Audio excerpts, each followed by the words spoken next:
Thank you all for joining us. I hope you enjoyed the keynote this morning. As Kyle said, I'm Katie English, Manager of Professional Services. I'm joined by Aaron, who's a Professional Services Engineer.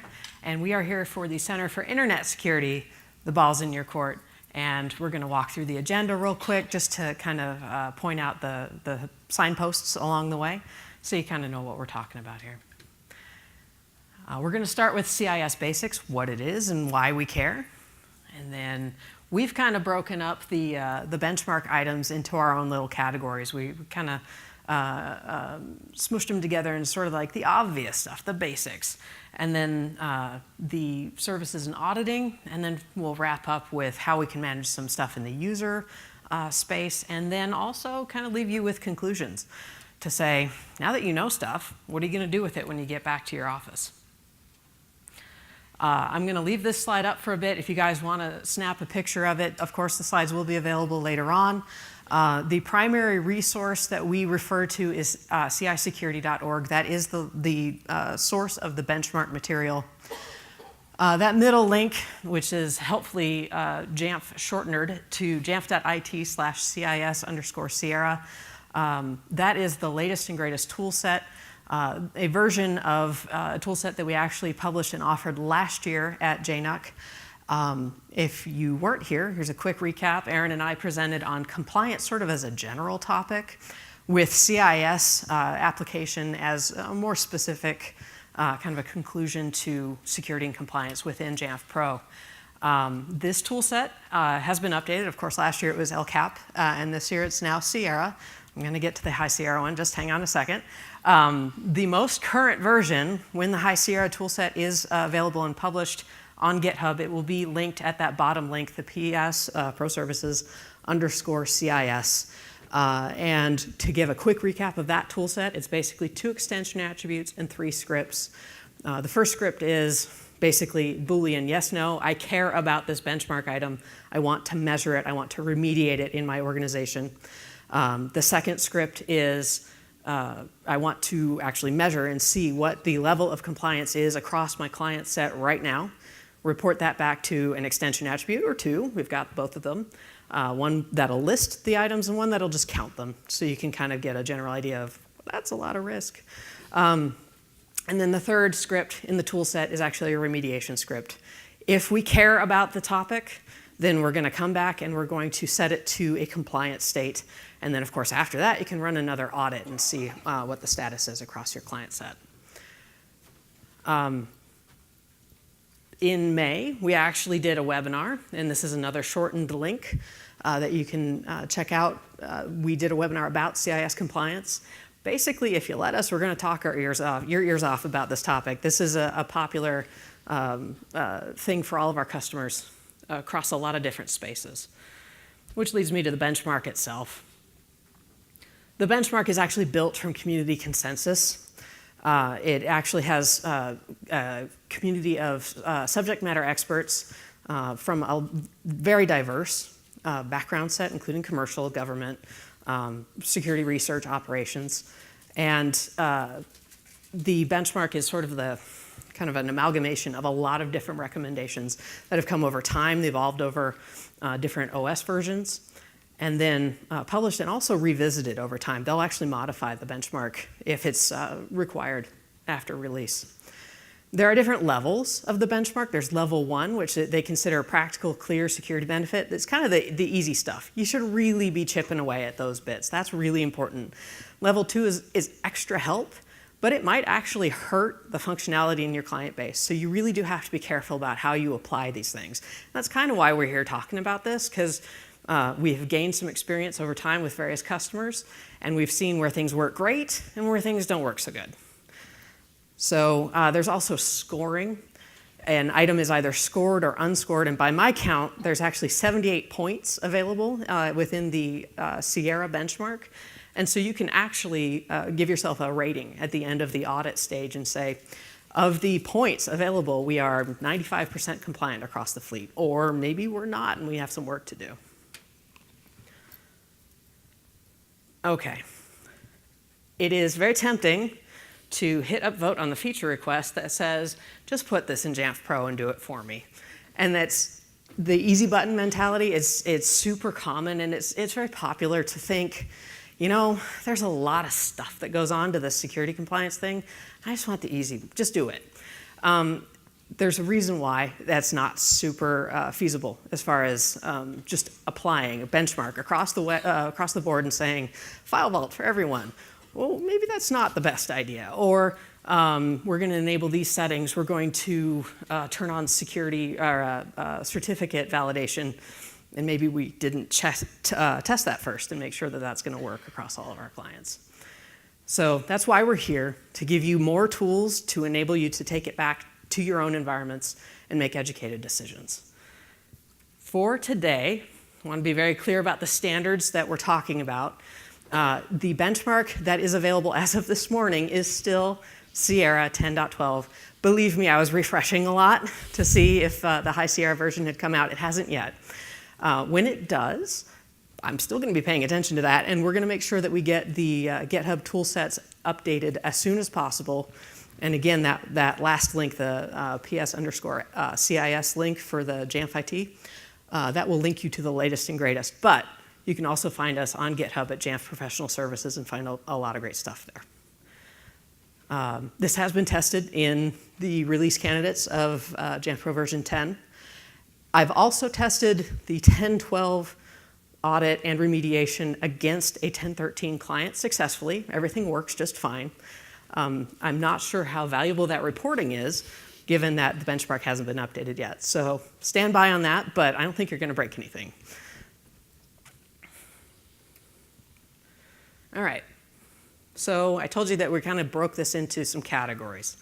So we're going to start off with InfoSEC 101. This is sort of the easy stuff, the low-hanging fruit that you should really be working on across your organization, even if you've never heard the letter CIS before. The section 1 of the benchmark is about basically just updating, patching. And this is very specifically about Apple software patching, about App Store, about critical operating system updates. And this and a slide that's about to come. This is the stuff where if you're disabling this, I want to have a chat. I've worked with customers who they're just frustrated because they think Gatekeeper's getting in their way, and so they disable it. Okay, I'm not sure why. So let's actually back up and make sure that we're deploying software that is signed by developers. And in fact, when you deploy it by way of an MDM, it's signed, so everything works. Why aren't we doing it kind of the right way? All of these things are kind of the closest to the easy button functionality that you can get. And here's just a quick shot of what it looks like in Jamf Pro. If you wanted to, for example, use a mass MDM command, depending on how your devices were enrolled, you can force devices by way of an instant, or pretty much instant MDM command to go do an update function right that second. So that is about the equivalent of your easy button, but that requires you, the admin, to be actively clicking the button and making it go and tracking when devices require updates. We really want to talk about automation. We want to talk about offloading some of this administrative stuff to settings on the client that can make it do it for us. All of that's built into the toolset. We'll talk a little bit about some of those things as we go.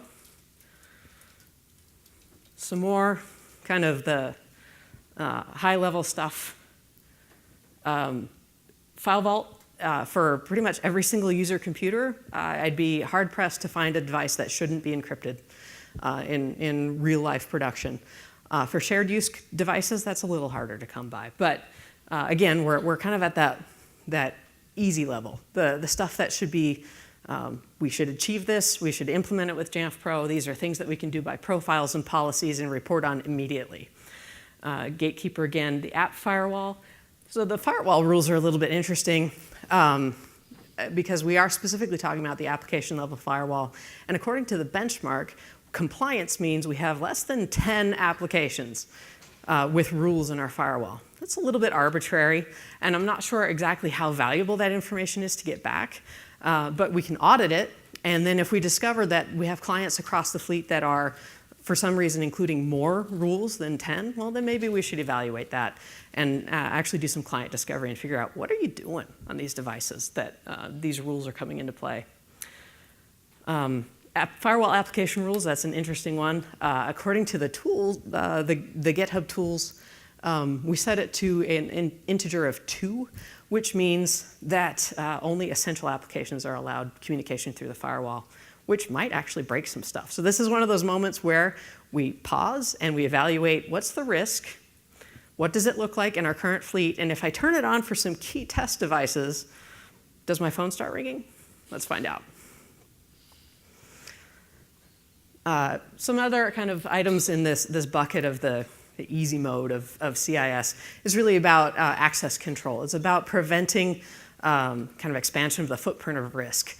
Let's make sure that we are authorized to only wander within the spaces of our user confines, that we reduce the pseudo period so that other people can't sit down, log into our computer, and gain super user access. There's a lot of hygiene here as far as keychain access and certificates, making sure our root account is disabled, making sure that when we wake the computer from sleep, a password is required. These kinds of, again, these are kind of the easy ones. This is the stuff that makes sense both to you as admins and to the end user to say, no, really, disabling root is a good thing, and here's why. Or, yeah, it's a pain to type in your password, but with Touch ID, it's actually not so bad. Login window banner text falls into this category as well within the 5.3 to 5.17 benchmark range. And that's about providing end user information about who owns the computer, who I should call for help. And then system integrity protection is in bold because that is going to be vital to macOS security. It's already been, Apple's not being subtle about this. This protects significant access to system resources. Already in High Sierra, you have to have an MDM profile to enable system extensions without interaction from the end user. So this is only going to be a bigger factor in our security as we go. And again, that's one of those things, if we're turning it off, we're intentionally hobbling the security of the operating system, and we want to know why. We want to actually dive into that and spend some time figuring out what's going on in your client base that makes us turn off key features. Smart card access is super interesting, and it's incredibly variable, and it's hard to be very specific about it because it's very, very organizational specific.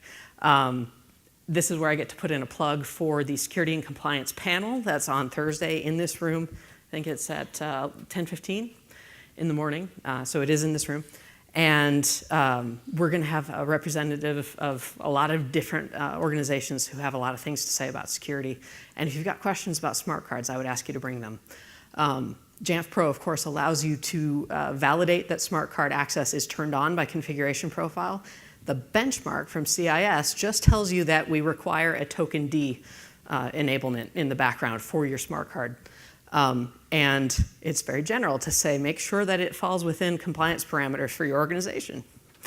So there we go. That's all we can say about smart cards. Permissions, again, it's about reducing risk and making sure that the end user can only affect the stuff that they should be able to affect. And from personal anecdote, I can tell you that with various management tools, it is possible to break these things and maybe even allow accidental traversal of, say, mobile accounts if you mess with the user template permissions. So this is one of those things that does require some scrutiny. Make sure that users can only work within their user space. Make sure they're only granted admin rights if they need it. Revoke them if they don't. And this is my favorite topic right here, passwords. Quick show of hands. How many people dislike their organization's password policy? Yeah, so that's a significant chunk, and I'm not a fan either. This comes about as a result of a NIST document, National Institute of Standards and Technologies, that came around a long time ago. And it turns out everything we know about passwords is wrong. And NIST has come up with some new recommendations. So give me a second, I'll give you a resource for that. With the CIS benchmark, it's all about PW policy. It's all about the local binary measuring the complexity of the password, the expiration of the password, and that's only on that one singular client. Of course, in most organizations in an enterprise, devices are either bound to directory service, and so therefore your local login matches your directory password, and therefore your directory password complexity and expiration. Or if you're not bound, maybe you're using a tool like Charles showed earlier, Nomad or Enterprise Connect, that allows you to achieve the same goals as far as compliance with your enterprise rules without having to actually be bound to the directory service. So we're all kind of used to this dance by now, where you have this password and you're like, yeah, this is pretty doable, but then the complexity requirements come up and then you're stuck with mixed case and numbers and a special character in there, and maybe a human can actually remember that. So here's the thing, everything we know about this is wrong now. And here's another resource. If you guys haven't already seen this, this is definitely worth taking back to your organization. NIST, National Institute of Standards and Technologies, actually updated their password recommendations back in August of this year, and it's much more user-friendly. It's much more in favor of the user experience. We want password complexity, passphrase complexity. We want humans to be able to remember passwords and not in artificial ways where an S is a 5 or a 1 is an exclamation point, those kinds of things.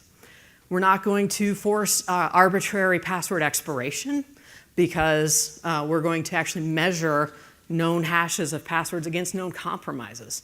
So this is, again, much more user-friendly, and it kind of, if you haven't already had this discussion internally, if you haven't started the argument with InfoSEC, this might be a good resource to bring back and at least kind of broach the topic, because passwords have been the bane of our existence for a very long time, and hopefully this helps make things a little bit easier. In the benchmark for Sierra, we're still stuck with the old recommendations. I'm super curious to see what High Sierra starts recommending based on this new standard from NIST. So stay tuned on this one, and I'm going to let Erin talk. So now we are going to move over into the 200 section, where things get a little bit more interesting, and essentially CIS starts behaving like a jealous god. I give with one hand, but I take with the other. I turn something on, and then something gets turned off or turned on that I didn't want to have happen. So Bluetooth is a really good example of this here. It's really simple. I just need to show it in the menu bar. I need to make it discoverable only if I've got paired devices, and I should only be discovering when I'm pairing a device. But 212, if you do an audit against that and the system preference pane is open, you're failing. Fortunately, the link that's up there for jamf.it BTCIS goes back to Jamf Nation, and I'm going to apologize ahead of time. Kane Hur actually wrote a script that worked out and did a very nice job checking against this. I think he's sitting right there. You can yell at me about the pronunciation later. Thank you, Kane. So next is NTP. Essentially, CIS on 222 says you need to make sure that this is in place, setting the appropriate time measure for Kerberos and logging inside of your system logs. There's one other thing that's not mentioned in there. If your time is off, your MDM enrollments are going to fail. So turning this on, great idea. But if I turn it on, then I have devices that are looking over port 123 across the network. So that's why we're turning it to 223, looking it back on the loopback interface only. So sharing is caring, and CIS feels that we care a little bit too much. So here's a list of some things that we don't want to be sharing. But if I don't share, if I turn off remote login and I turn off remote management, I can't use Jamf Remote. So that's where we have to start weighing. Do I want to have that level of compliance in place, or do I want to use a tool like that to be able to immediately get devices under remediation? Next up is Energy Saver. So essentially what we're looking at here is wake for network access. Easy enough, we want to turn that off, but if I disable that, then I can't use ARD to wake up those machines on the network. iCloud. If you turn on iCloud Sync for your document sync and your desktop sync, iCloud will go ahead and back up everything. This is going to be likely to your user's personal Apple ID. And unless they've decided that they want to pay for that, we're looking at about 5 gigabytes space. So there's a problem there. We want to turn that off also because maybe you've got users who could potentially be putting sensitive information onto that personal Apple ID. Okay, so we'll go ahead, run the remediation, find out we've got people who are doing that, flip that switch to off. There's a problem with that. So if you look inside of the benchmark for CIS on these topics, they're linking back to a blog post that Rich Troughton wrote as to what the effects are for this. And they're fairly detrimental. If you turn that off, all of your user stuff is stuck in the cloud unless you told them, hey, you should sync this back, otherwise you're in for an ugly surprise. Now, CIS says that if we're scoring against this particular one for Time Machine, 281, we're looking to see if Time Machine is turned on. Who here uses Time Machine as a backup solution in your environment? Who uses something different? A lot of extra hands here, so this is where we determine, okay, are we actually weighing against Time Machine, or, as CIS recommends, any other good backup solution? Under our networking point, we want to show the Wi-Fi in the menu bar. Okay, if I run the script though to do that, several times, you've got users with multiple Wi-Fi icons in their menu bar. So, might be a good idea to check if you've already run that once. Now, here under networking, we're seeing a whole bunch of different options in regards to things that should be turned off if these aren't servers. There's no reason that any of these things should be turned on if this isn't a server. And they're taken out of the GUI, but I guess you've got users that probably know how to turn these things on if they can't get to it in the GUI, so it's worthy of checking against them. Now, for logging and auditing, really simple. We need to configure to retain the system logs, the app firewall logs, the authd logs for 90 days. And then we're enabling the security auditing, configuring the security auditing flags, and we're keeping the install log for 365 days or more. The problem is that if you look inside of CIS and see here, they're giving you the defaults. And if you turn it all the way up to the defaults, you're going to be filling up machines with a lot of information that is going to have noisy logs that are kind of a bit of a cruft to run through. So start thinking, how often do I really look inside of the app firewall log? Is it really all that important to dial it up to those levels? Now, here we can actually extend what CIS is asking for with extra tools inside of Jamf Pro. So we have the option of extension attributes to gain extra information that are beyond what we're getting from CIS. We can have advanced searches and smart groups to look for devices that are outside of that compliance. We'll talk about those bits in a second, but in regards to the policies option up there, think about those logs that we just talked about. There are several workflows that are available that if you need to immediately, you can remotely get those logs from that user's machine. And if you're using the Jamf Pro REST API, upload that to that computer's object in a zip file, or you can put it off to a file share, or if easier, maybe even email them to a location. Now here we're showing an example of what an advanced search would look like, but the same methodology applies for a smart group. And the criteria that I'm looking against is 2.5, the audit list, which is back in the CIS workflow that we've got out in GitHub. 2.5, if you have that extension attribute, is going to list every one of those benchmarks that that device has failed to audit properly against. So the value that I'm looking for here is a particular string of one thing that I care about very, very much. So maybe I've got a lot of devices that are out of compliance, but now I'm narrowing it down to a smaller subset of those that are really outside of compliance. Lastly, I've got showing an extension attribute. So inside of Jamf Pro, we can absolutely take a look and see what version of XProtect we're on. But the link that I've got there links back to Rich Troughton's blog, where he's showing us an extension attribute to get the last date that that particular version of XProtect was updated. There's also another one on there for Gatekeeper as well. Okay. Cool. Now we get into some of the more troublesome benchmark options. And this is one of those things, you put 10 admins in a room and you ask them about managing the user space, you're going to get about 20 opinions. So I'm generally of the opinion that we don't want to heavily manage the user space. Let people have the experience that they should, that they design for themselves. Put the dock on the left, put it on the right, cool, whatever. I don't need to manage that extent of your use on the Mac. But there are some options here that actually have very clear security benefit. And this is, again, putting that ball back in your court where you get to talk to your users and say, okay, screensavers. We want, for example, to enable automatic screensaver, maybe a hot corner in the bottom left. You walk away from your computer, I'm going to put the mouse in the left corner, I get into a screensaver, and by virtue of another benchmark item, when I come back and wake the computer up from screensaver, I have to type in my password. It's just a security feature.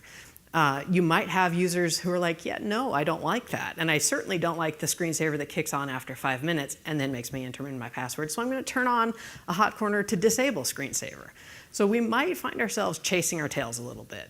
And this is kind of what the 301 level, the more complex options of the benchmark kind of address. These things are built into the tool set to automate. But again, you might be just kind of fighting against traffic as far as the end user experience and what they want from their computers. This is an opportunity to actively engage your users and find out, why are you doing that thing that I keep undoing? So maybe we can actually come to a better conclusion as far as compliance. Some other options here for account management. The login window, of course, it is going to present a certain amount of information, but it also is going to look the way it looks after restart if the device is File Vault enabled. If we are seeing the File Vault pre-boot screen, then we are not going to see username and password displayed on the screen. And that's just kind of how it goes, or the empty fields. We're just going to see the user icon. Some of the other options here are more obvious or less obvious. Removing the guest folder. I've worked with customers who think that guest access can be a honeypot for a lost device.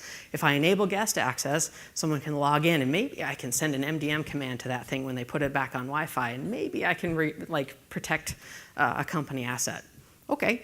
One way or the other, you got to make the choice against the benchmark and say, yeah, we're going to enforce that, or no, we're not really. File name extensions in the Finder. I have a hard time with this one. To be honest, I can't see that any user that I've ever worked with is going to say, well, that says PDF and not docx, so I'm not going to open it. I don't know. I'm a little bit on the fence on that one. I can see the recommendation, the benefit of it, to say let's empower the end user to know more about what's happening on their device, but they're not going to open that .exe anyway, so they're probably going to be okay. And of course, disabling the auto run of Safari downloads, that again lives in the user space. Not only that, some of these preferences live in the user space per device, this ancient idea of portable home directories where we've got by host settings that per user, per device, we might actually see changes. So chasing these down is a little bit difficult. And I can't tell you what the right answer is for your organization, but the right answer is the one that makes the users the most compliant most of the time. All right, so to recap the tools that we've provided, and I've got a link that has all of a slide with all of the links that we've already gone through, so that'll be a good one to snap a photo of.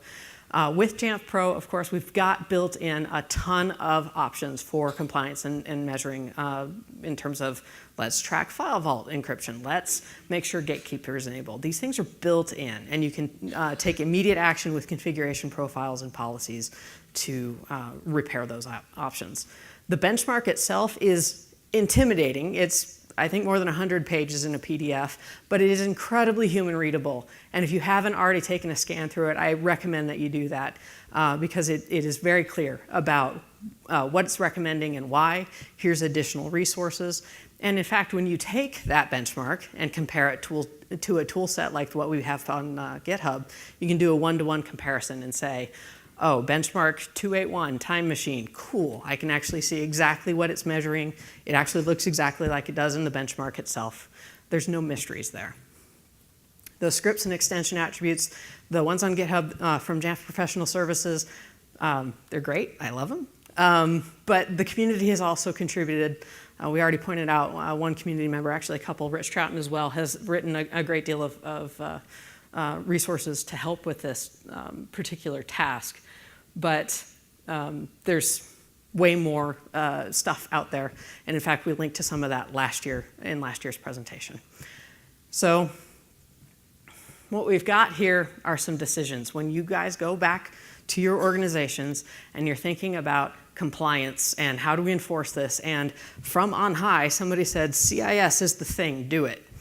Okay, so some of these things are a little bit easier than others. Some of it is set it and forget it. I'm going to turn on logging for 90 days. Cool. That's not likely to change anytime soon on the operating system.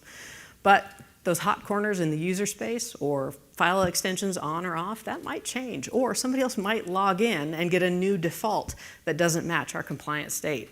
So we can kind of map those things, static and dynamic, to system and user.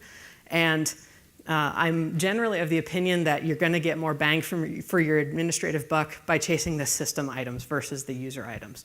And you want to make sure everything's encrypted. You want to make sure that system integrity protection is enabled. You want to make sure XProtect has been updated recently. Those are kind of the heavier options there, rather than spending all of your time chasing users to make sure that they see a docx on their Finder screen there. I mentioned this is a compendium of all of the resources. There's one little extra there. Jamf.it/JPS is Jamf Professional Services. That's our GitHub. We have a lot of great stuff, including a resurrection of the Winnebago project. Who knew? And of course, the CIS_Sierra, that's the current version of that tool set that we presented last year for LCAP. Eventually, we'll have one for High Sierra. The NIST document, extremely helpful for password policy. And then, of course, the Bluetooth and the XProtect extension attributes as well. So with that, we'll open it up to questions. There are mics up here at the front. And if you can't get to a mic, let us know and we'll get a mic to you.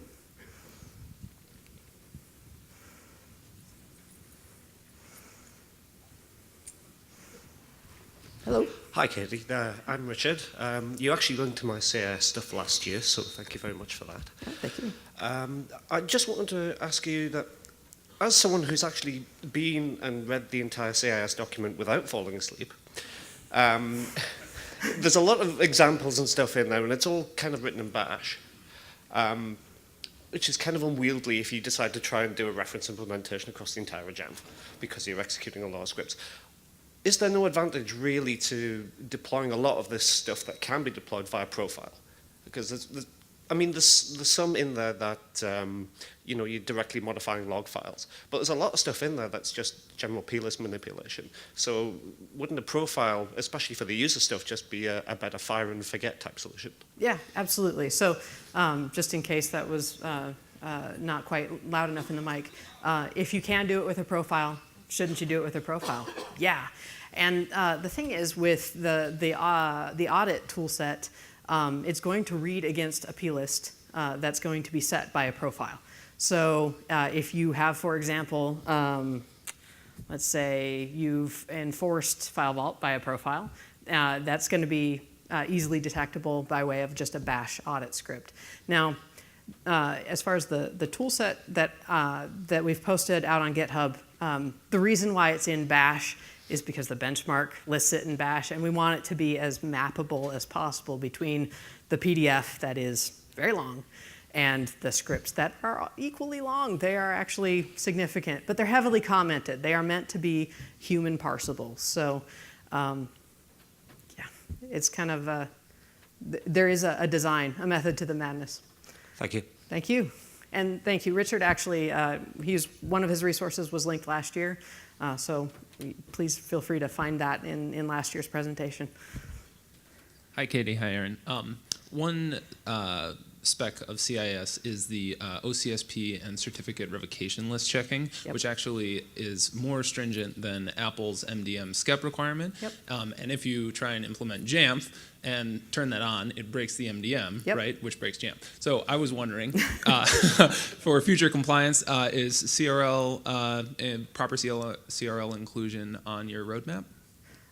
So OCSP and CRL measurements, if you remediate according to the CIS benchmark, I've actually completely whacked my operating system, and it's not a pretty picture. What's interesting about that is it's a difference between system keychain and user keychain. So if you don't whack the system keychain, things actually work better. I've discovered that. So that actually has been updated in the Sierra version of the toolset. So give that a try to see if that helps. But you're right, it is a bit more stringent than it technically needs to be. But I think it's actually about the user keychain versus the system one, as far as the certificate checking goes. Thank you. Thank you. Okay. Just a reminder, we have another security and compliance panel that's coming up Thursday morning in this room. Please come by, bring questions. We'll have some industry experts who will be happy to talk about whatever you bring with us. Kane, you got a question, sir? I know this is about CIS, but does Jamf have any plans to possibly include other standards like ISO PCI 2.2, SANS, that sort of thing? No plans today, but we'd love to talk more about it. Cool.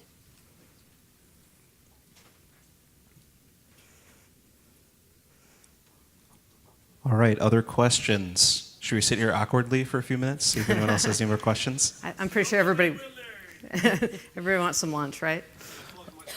All right. As everyone's leaving, thank you for attending this session. There's food right outside the doors. There's more areas downstairs.